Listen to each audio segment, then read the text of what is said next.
This is another in a semi-random series of fascinating people that I've done interviews with. It's about innovation and architecture, but it gives us a window into someone who is at the top of their game in areas that we all need to know about. Here's a fascinating interview with Licenia Rojas from the TD Bank. There's an old saying, if you're always the smartest person in the room, you're in the wrong room. And I'm always grateful when I do an interview where I feel exactly that I'm in the right room. If you're someone who's early in their career, I promise you, this show is full of authentic, real, and practical advice from someone who's at a good point in their career, but still has a lot to accomplish. And if you're further along in your career, still worth a listen. Now, I'm not going to put my guest on a pedestal. She's a real person who, like all of us, has learned both good and tough lessons. But I am going to express admiration for what she's learned, what she's achieved, and how articulate she is about it, and what she will undoubtedly achieve in the future. My guest today is Licenia Rojas, Senior Vice President and Chief Architect with TD Bank. I hope you'll enjoy this conversation half as much as I did. Licenia, great to meet you. Tell me a little bit about yourself. How did you get to where you are today? That's a long story. I've been on this career for 30 years. A lot is great mentors, believing in myself and being authentic. That helped me to get where I am today. I wouldn't be here without a lot of people.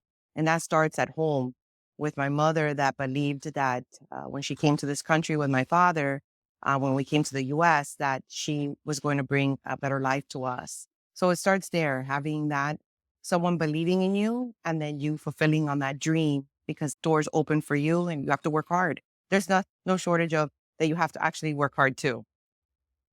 And I don't think it's an unfair question to ask. As a young woman, there weren't a ton of role models for women or women of color or even women who were of Hispanic descent. What made you so interested in technology? How did you find that? Actually, it found me. I was in high school in the 80s. And as a senior, we started getting computer courses. I found it interesting and I liked it, but I did not know what I was going to do with it. I went on to university as an electrical engineering major. And in that major, you take computer programming classes. I started realizing that I was enjoying more that type of problem solving, working in teams, collaborating. I loved the group projects where we were given a problem, we had to work together to solve. That started to open my eyes. I grew up in a neighborhood that was very ethnic, mostly of Cuban immigrants. So I didn't understand the world around me, honestly. When I went to university, that opened my eyes to a lot of possibilities. School and seeing others in those roles explaining what could be done and the jobs that were available. And I started really enjoying it, found my passion. Yeah. Marvelous. We tend to treat education, especially post-secondary education, as you should be driving on your career and you should know everything you're going to need to know and get those work skills. And I'm all for work skills. Don't get me wrong. I teach at several universities and I want my students to come out being prepared. But isn't it wonderful when you get to a program that opens your eyes to the possibilities? Yes, absolutely. And I tell that all the time, even when we have new talent, like young graduates joining, technology is huge. The realm of specialties. I oftentimes give it as like an analogy to being a doctor. There's so many different fields or the medical field. There's so many different interests. So you need to have an open mind. So when I started out as a programmer, but then I started liking data and I started specializing more in data. And in my career, I've been in and out of data a few times. I loved architecture and I also liked delivery. So through my career, I've had different roles. And every time I tried a different role, it's expanded my mind. I've learned from others that are experts in that space. And then I bring that piece to the next role. So I think that even when you're out of school, that thirst to learn and to explore continues. I think that's part of the ingredients of being successful in your career and also helping others, because part of being successful is helping those around you. And you having that open mindset, that's infectious. And that just really creates that culture and the environment for success at any firm, I believe. Yeah. One of the challenges, though, and I found this in my own career, I think I've had the courage to deal with it, was when you move into something new, you're an expert one area, and then you move into something new and you've got a whole lot to learn. And I think that may frighten people from expanding their careers. And that I think we both agree at this time, as skills are going to change and as the world is going to change so quickly, that need to be able to move out of your comfort zone is really important. How do you deal with that? And how do you encourage it in others? Yeah. I'm not, when you change roles and you're not the expert, it can be scary. I think it's one, realizing that those are natural emotions. I think that's okay. I think it starts there. That's being authentic. And it's so important to stay in that zone to understand. But you also bring a lot. So you have to understand when you're coming onto a new role, there's also something that you're bringing, and you can't lose sight of that. So you also want to bring your strengths to that team and then learn. And what I do is I always set out a plan, 30, 60, 90-day plan, because I think when you plan it, who are the stakeholders you need to meet? What material do you need to learn? I think that helps you overcome your fears as well. And also it puts out a plan because you do need to learn. So how do you do that process? So it's the same, like if you were in school and you're starting out a course, what is the curriculum? What supplementals may you need? Do you need even a mentor? You might need to go see someone to help you, a tutor. In this case, I like also what's called reverse mentoring. And a lot of times leaders are like, what does that mean? So I go to the expert and I say, I want you to mentor me. So a lot of times think, oh, you're a senior leader. You don't need mentorship from me. Yes, I'm learning about a new topic. So as an example now with generative AI, I understand a machine learning as an example, but the new LLM models and so forth, that's not something I have hands on, but I wanted to. So some of my team was teaching me and explaining to me how it works, prompt engineering. They set up a little class for me, and then a few of us came. And then what I started doing was bringing down the walls. Others were like, oh, if she can do this, so can I. Like, I can learn too, because I was openly asking questions. I was curious, and it was in a safe zone. But I think whenever you go into a new role, and think about the role that I have. The chief architect for one of the largest banks in the world. We touch every technology, every capability, and I have to rely on experts, learn and do my due diligence and apply that learning over and over again and feel comfortable. Yeah. I think one of the coolest moments for me was when I was making a shift over to learn about generative AI. And like you, I come up from a data background. So I had some ideas of this, and my little sister explained it to me. And I thought, how cool is that? Yeah. Yes. Yeah. It's amazing when you ask. I don't know about you, but as I've gone through my career, I've found that people are reluctant to ask people who know things, and those people are more than willing to share. Yes, I would agree. I think it comes down to people don't want to seem like they don't know or have all the answers. And actually, I tell people all the time that curiosity, the fact that you want to learn, is actually a strength.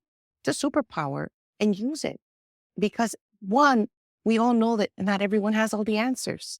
I remember many years ago, I was in a meeting and one of the engineers came up with a term, and everyone in the room was smiling and nodding. And I raised my hand. I'm like, what is that term? I've never heard that before. Is that a new thing in API? He's like, oh, I came up with it. I thought it was a good marketing term for the way to explain to others. I actually just made it up. It's really the technical term that you understand. And we were all just smiling and laughing because he would have gone on probably all day, everyone staying quiet and not just asking a simple question of, what is that? I've never heard that before. I'm curious. Tell me more.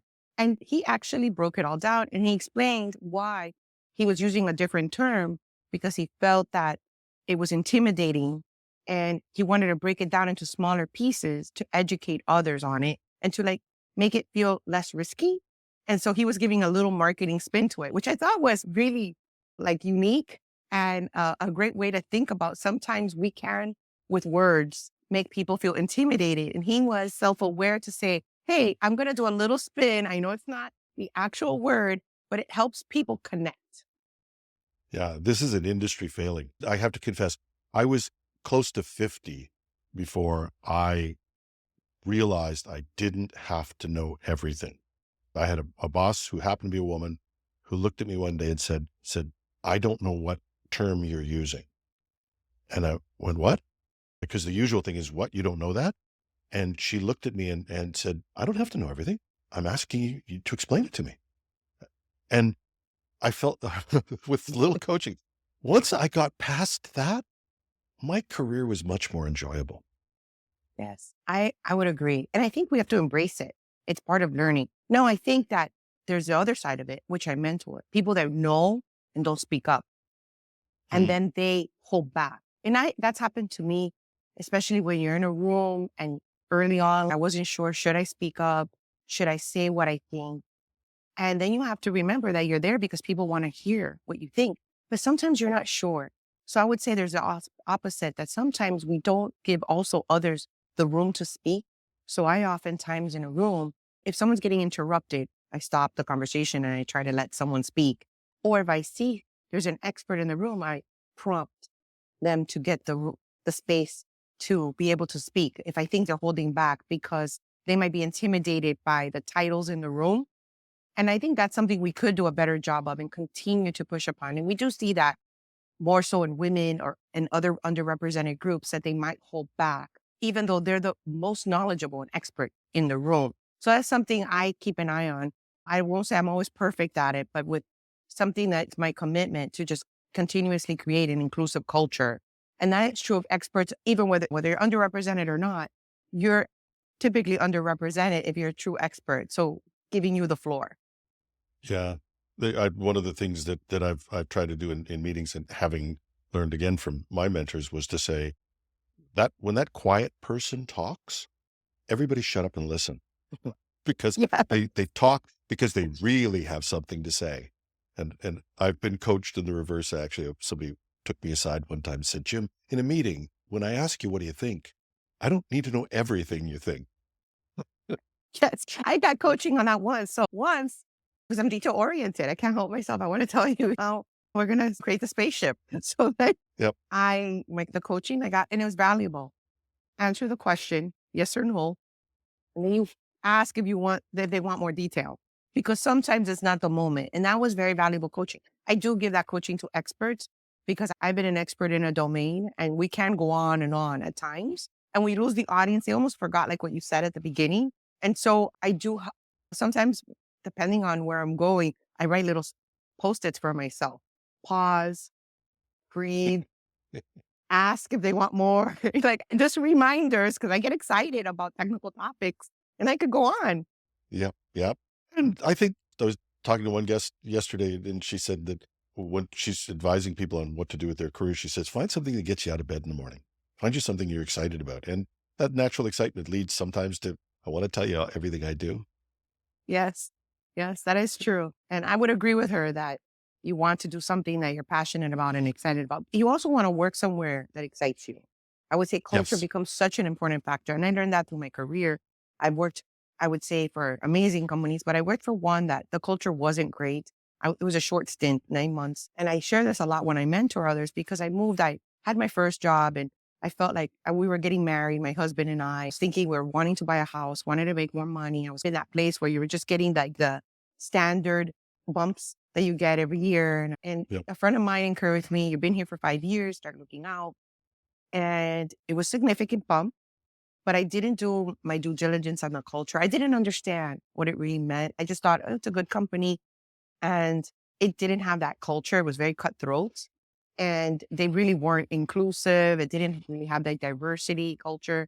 And luckily, I learned that lesson very quickly and then ended up where I spent then 23 years of my career, which was a great culture, which was my time at American Express. And then now here at TD Bank Group. So I would say that not bad. Out of my 4 professional companies, I had 3 that I can say that have been really great in terms of learning a lot and understanding how important culture is and learning all the time about how to make it better, how to Uh, leave it better than you found it. that great philosopher Meatloaf said 2 out of 3 ain't bad. So 3 out of 4 is good.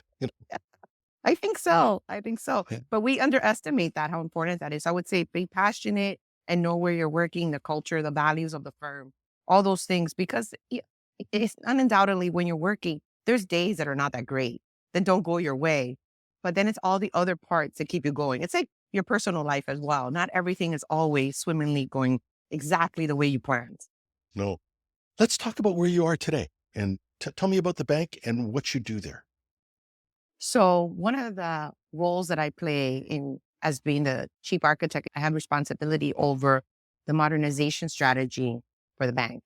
So in that space, I really spend a lot of time with the business groups and the technology teams thinking about the business and technology capabilities that will shape the future of the bank and how we can create the best experiences for our customers and our colleagues.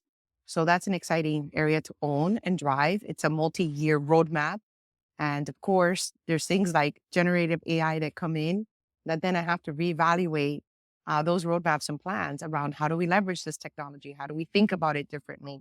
So it's one of the opportunities that I have to drive forward in the bank. And it's an exciting role to have just because I get to really deep dive into many areas that are new to me as well. I've been here for 3 years and I feel like I'm always learning something new and learning about the opportunities we have to help our customers and help our colleagues help our customers. So that's one area that I have. And then another would be is I'm very focused on the experience of how can we make it better and easier for them to do their roles in bringing it to life from a technology perspective. So that's an area that I spend a lot of time in thinking about the tools, the automation, the productivity, efficiency that we can drive. Fantastic. We'll come back to that in a second. I grew up in technology. When I was learning about technology as working for a large consulting company, we had architects, and the architects were a job you wanted to have. And then architecture fell out of favor. I don't know if it wasn't the same in the US, but in Canada, it was, yeah, we've got binders and all that sort of stuff. There's a movement to bring architecture back to life. Am I right on that? Yes. I think what happened is I've done architecture in a 30-year career. This is like my fifth time around in an architecture role. So I've done it as an individual contributor in different levels of seniority. And I think what happened was there was a moment that it became ivory towerish. That's tech talk for like lots of talking about things, but how does it actually turn into an outcome? And I think being outcome focused is very important for architecture. Also thinking about the future, but laying it out in a way that we can deliver to that future and not something that just seems daunting and like you're never going to achieve it. So it's that outcome focus and being customer focused. Because if you put the customer at the center, or if you're solving a problem for a colleague and you put that human at the center, then it becomes very real and tangible. And I think that's what you're seeing now in architecture. I see it with my colleagues of mine, mentors that I have, that even actually in other industry. And that's what I think has changed over the last 5 years. I would tell you that's what's coming back. And then the last thing is, I think also because we see how rapid tech is changing. And when you don't have a plan or a roadmap, it's very difficult to pivot. So I think there's also an appreciation for what the role does for you. You lay out the plan and then you understand when something changes, something doesn't go to plan, how you're going to pivot. So not having a plan is not wise as well, because then you can churn, you can lose time and you can lose your competitive edge, or worse, just really flounder and really not have what you need for your customers and colleagues. So I think there's an appreciation for that as well that wasn't maybe as present when technology wasn't changing at the pace that it's changing now. Yeah, that's a good insight that maybe the speed at which technology changes and the need to pivot when we stop talking about 5-year plans. And I think you have to have, don't get me wrong, I think you have to have 3 and 5 year visions. But the idea that you can plot something out, we can follow it step by step for the next 3 to 5 years I think is long past us. My friend John Thorpe once heard two CIOs walking along, and he says, on a clear day, I can see 6 weeks. Yes. What I would say is that's true for your day to day, but a lot of the decisions that we're making are multi-year decisions for the bank. So we're making an investment. We want to make sure that investment is giving us the lift that we need and that we're able to drive to the capabilities that we want for our customers and our colleagues. We have solution architects that are driving that 6-week deliverable that CIO is mentioning. But then there's other architects that are thinking about what is that 1 to 2 year plan? How am I also getting ahead and building those technical building blocks that you may not know you need? So I use a lot of times like urban planning when you're thinking about the electricity, the plumbing, all the services and utilities required. Sometimes you have to start building ahead because you know that the rest of the building is coming, but you can't wait because if not, you're late. So there is that part of the work as well. And I love those parts of the job as well to get ahead, because I think that then what happens is you actually speed up delivery. You become more productive and more efficient when you plan out. What you don't want to do, and what was happening in the past, was we would build things and then hope someone would come. See, that's what gave Yeah. architecture a bad name.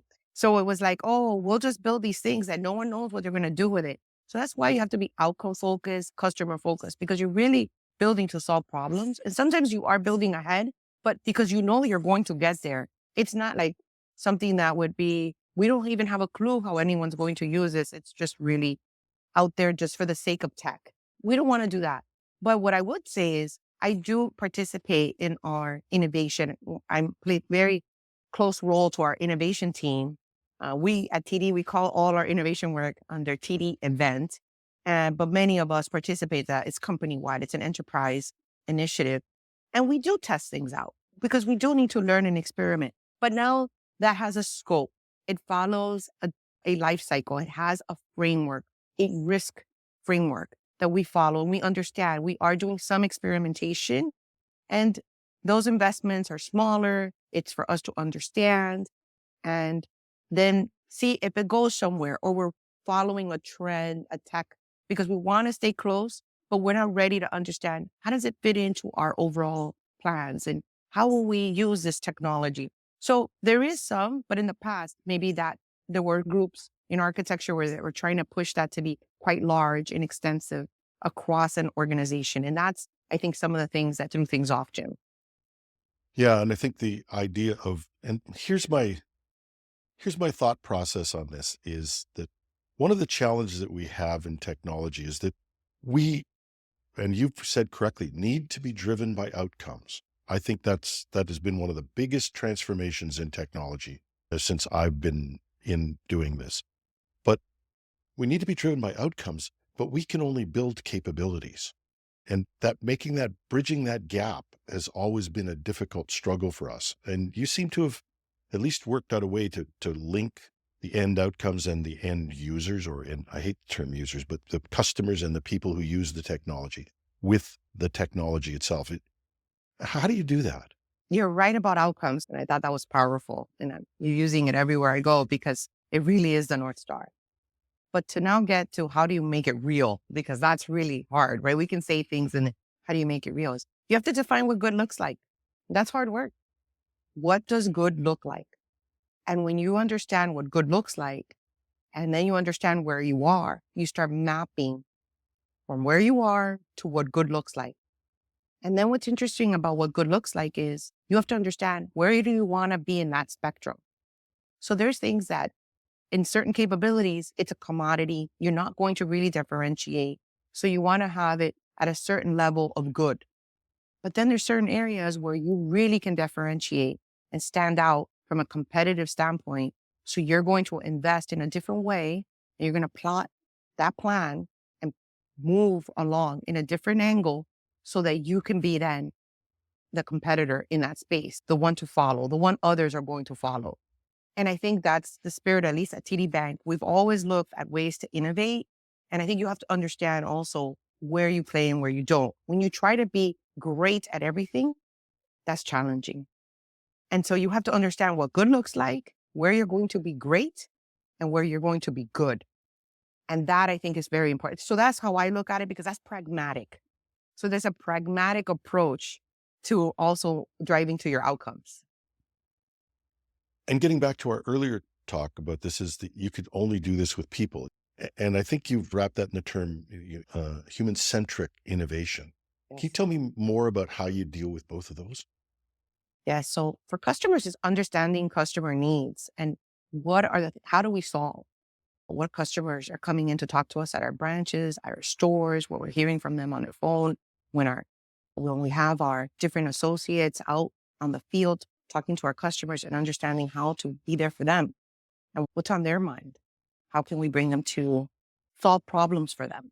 Make coming to Canada a lot easier. As an example, we have a newcomer program for Canada. How do we make that transition easier for them and solves that. What I would have to say must be very difficult, right? To leave behind.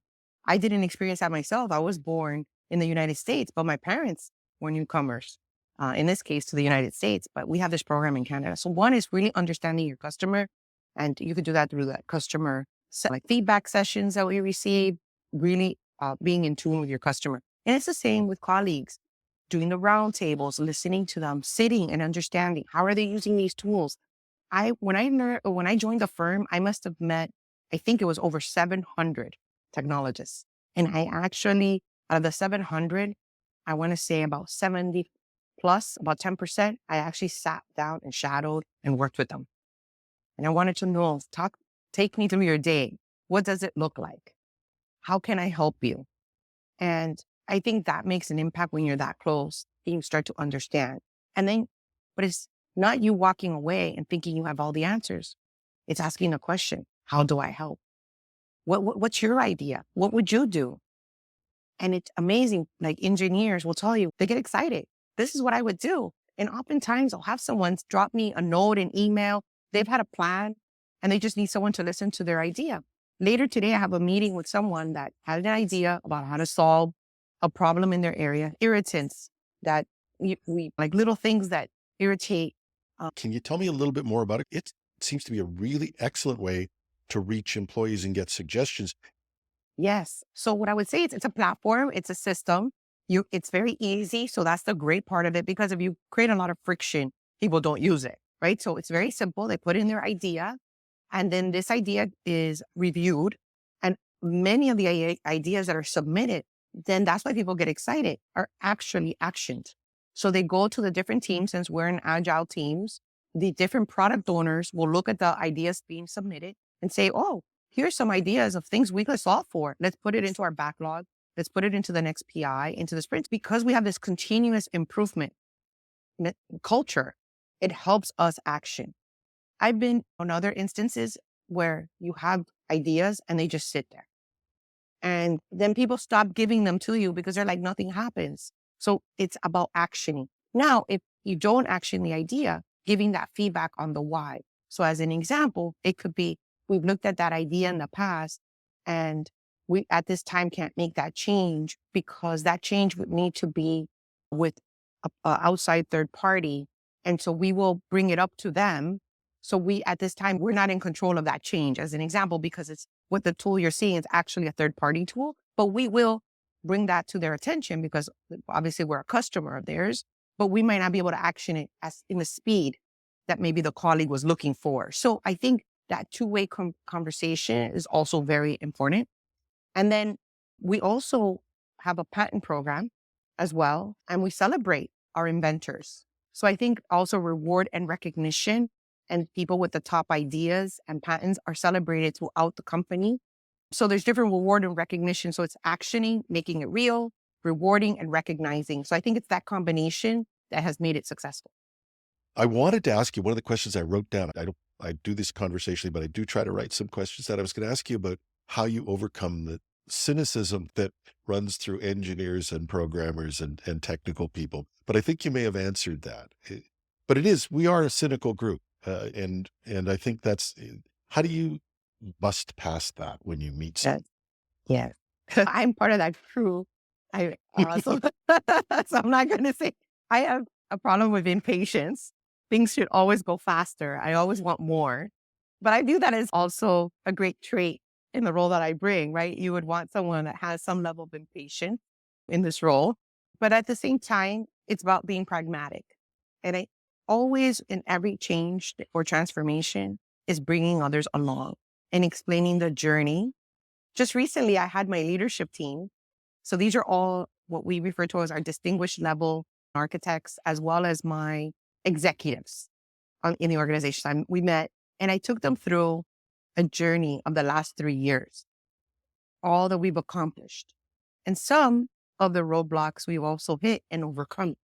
And then I laid out what the next 3 years look like. And that we needed to, one, celebrate everything for the last 3 years. But now, as everything in change and in transformation, the next 3 years, there's a lot. And how are we going to go about it? How do we now continue to rise to that occasion. And I think it's about taking them through it. And what I did was I leverage a lot an outside group. I have a coach for many years, and I was telling him about what I was doing. And we brought an expert to talk us through how were we going to talk about the next part of the agenda? How were we going to explain the problem, make it relevant? And it was a hit, which I was shocked. I was actually a little nervous. I'm not going to tell you, Jim, because as you mentioned, this crowd can be a tough crowd. They loved it. They want that expert to come back because we brought an expert. So expert to expert speaking about how you go about this. And I think what happened was it was a pragmatic approach. It was real. It was outcomes focused. You could action it tomorrow. And I think that's what happens. That's how you address it. You have to bring others along. You have to explain history to some extent, but give people the vision and the plan and then the tools. And then acknowledge that you need help. And that's what I was doing in that moment. I was showing them the help I received. I was showing them also that I need help as well. And I was bringing that help to them to scale, because it's about my role is to scale and to drive change at another level. And I need them to be part of that with me. And my job is to empower them and enable them to make that happen. I would be totally remiss if I had a head architect on the program and didn't ask what technology you're excited about. But I want to divide this into two areas because we'll immediately go into AI. What are the other technologies that you're finding really exciting and that have real possibilities? So I would say that I could see blockchain and crypto making its way back after its flounder with all that happened in terms of ethics in that space. I think that we're going to see that come back. I think it's going to be interesting to see its different forms and shapes, especially in the payment industry. So I'm watching that very closely.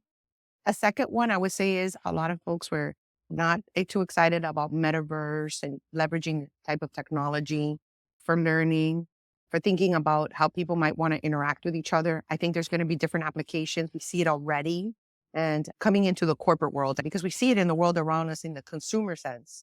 But in the corporate world, I think that's going to show itself in a different way as we want to create scenarios that feel very real to people. And we also have the reality of people are learning in different modalities now in universities that were not maybe in different generations. So we want to apply that there. We've, for the longest time, detached security from architecture. And I think that was something that sort of happened with these independent groups are there.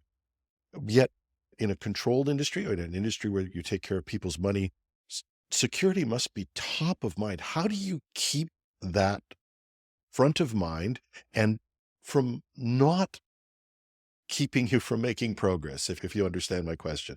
There's two elements. Security can be an excuse to not do anything, but on the other hand, not building security in from the start can be one of the biggest mistakes you make. How do you deal with that? Yes. So first you have to understand that, and this is our objectives, is always secure. And obviously being stable, having all those functions working is the most important. So you can't ever lose sight of that. Even with our own excitement of innovation, it can never be beyond the risk that we want to take, right? So everything always has to be within your risk appetite.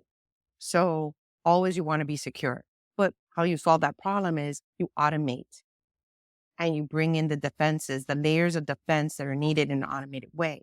I have the responsibility of security architecture for the firm. So in my architecture domain, I have the responsibilities for the application, the data, the security, and the infrastructure architecture. So I think that has been a wise decision at TD Bank because in many places it's fragmented. So you don't see how it all comes together because they're all interlocked with one another. They work together. And so automation is our friend here. You're doing it within your risk appetite, understanding that change, and you're bringing things to your customer and colleagues in a way that you know is also part of your culture and value system. I did read a great survey the other day. It was statistically relevant. It was done well for a good research group that said there is a move. Yes, we have to respect costs and efficiency, but there's a move to think about investment more in the executive mindset now. And I think that's a welcome move. Yes, I would say, and that goes back to where our conversation has started about these roadmaps and visions, right? I have the modernization roadmap for the firm.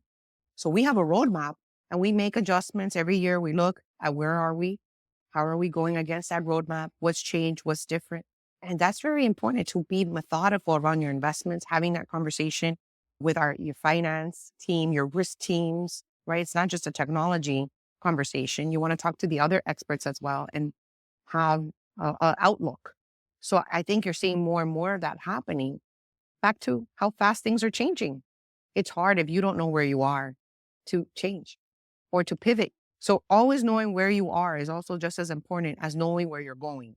Those two things are very important. Yeah. Yeah. Now I get my podcaster's club card taken away if I don't ask about AI, but I'm going to try and Yes. ask an intelligent question about AI. From the point of view of looking at it where you are, a large corporation and or any business that's looking at it, what are the things that we should be thinking about in terms of AI? How should we be looking at this as people in technology? Yeah. For us the AI and the way we're thinking about AI is how do we help the productivity of our customers and colleagues? So the human in the loop. So in this case, the human in the loop is our colleague. How do we help them be more productive? How do we help them be more efficient? So then they're helping our customers or helping other colleagues. But it's really important to keep that connection with the human. And a lot of our work is around that in those spaces. As I think you were there for us on our TD Tech Day, and that is core to our strategy and to our approach and to the areas that we're looking at. For in my area, I've been piloting and working with GitHub Copilot around how engineers can use that tool specifically around helping them with understanding code. It helps you in code that you didn't write or maybe it wasn't written as well as maybe in the way that now today we write code, right? Some code has been around for 30 years. It can help a young developer. Think about a young developer that hasn't seen this type of code before and now can then take a look and understand what's happening, and it helps them, but it doesn't give them all the answers, but it helps them and makes them more productive. It also helps with some of the tasks that you have to do as an engineer, like unit test code coverage. You still, as an engineer, have to do the rest because there's something about the creativity that people lose a sight of, that the AI is there to help you and augment you. But there's a part of the human creative sense that still is the human mind. We haven't figured it all out yet. And maybe AI will progress where we'll see that in our lifetime potentially. I don't know. But right now, what I would tell you is we don't want to replace that part because the human needs to make the final decision. And so that's how we've been applying AI. And I think that also helps us think through what are the real problems we need to solve. And a lot of it is making things easier to do, making it faster and easier to do. And that really at the center of that is our colleagues. And how our customers benefit from that is they're getting answers faster, much more comprehensive, maybe like not maybe in pieces. So there's different ways that can show up to a customer. We provide that augmentation to our colleagues. Wow. Somewhere at a desk working somewhere in our listening audience is Licenia from 20 years, 30 years ago. And they're sitting there and thinking, what should I do for my career? What's your advice to the younger people who are coming up through the technology industry today? Never stop learning. I would tell you that there's always something to learn and really own your career development plan. I would say that is very important. There's always something you want to learn and you have to decide how deep you want to go. Most people think that moving around a lot is good.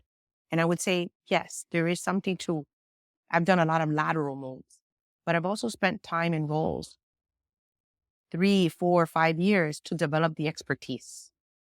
So there is something to that as well. So you have to decide, what is this role to me? If I want to be a payments expert, I need to stay 3 to 5 years because you have to appreciate how big the space is. And I want to be a deep expert. So number one is you're going to learn and you're going to create that plan for yourself. And I always create the plan for the job I want next. The plan is maybe 25, 30% about my current job.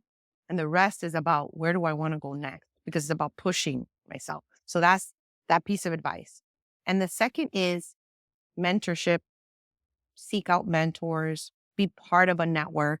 Most corporations have employee networks as well. Join them, build your network. You learn a lot from others. You learn from others that have different backgrounds from you, experiences. And mentorship is good because that gives you also that safe zone where you could ask questions, maybe also prepare you for a presentation you're going to give, or you're going to do a stand up, you're going to show your code, you're going to meet with a product owner, maybe for the first time as an engineer, and that mentor can help you. And sometimes your mentors are not always senior leaders. It could be the most technical person on your pod, on your agile team, someone on another team. It could be a product owner. Think outside the box is what I would say, because all of those individuals will add to your career. And then what I would say is don't let self-doubt creep in. That's usually, we limit ourselves. Usually we do a better job than anyone else can do in limiting yourself. And when that self-doubt starts to creep in, because it always does, that's when the mentors and those around you get you out of that and you are back on track. So make sure you have those mechanisms, because failure is part of it. Failure gives you growth. And I've grown and I share my stories all the time. And those people around me are still with me today, and they help me get back on track. The mark of a great conversation is when you could go on for another half an hour or another hour. It has been such a thrill meeting you. Thank you so much. Thank you, Jim. I feel the same way. And thank you for having me. And thank you for bringing this all to life. And to your audience, I really want to thank you for bringing tech and people like myself that giving us a voice out there. So thank you so much, Jim. And that's our show. Love to hear from you about this show or any other aspect of the podcast.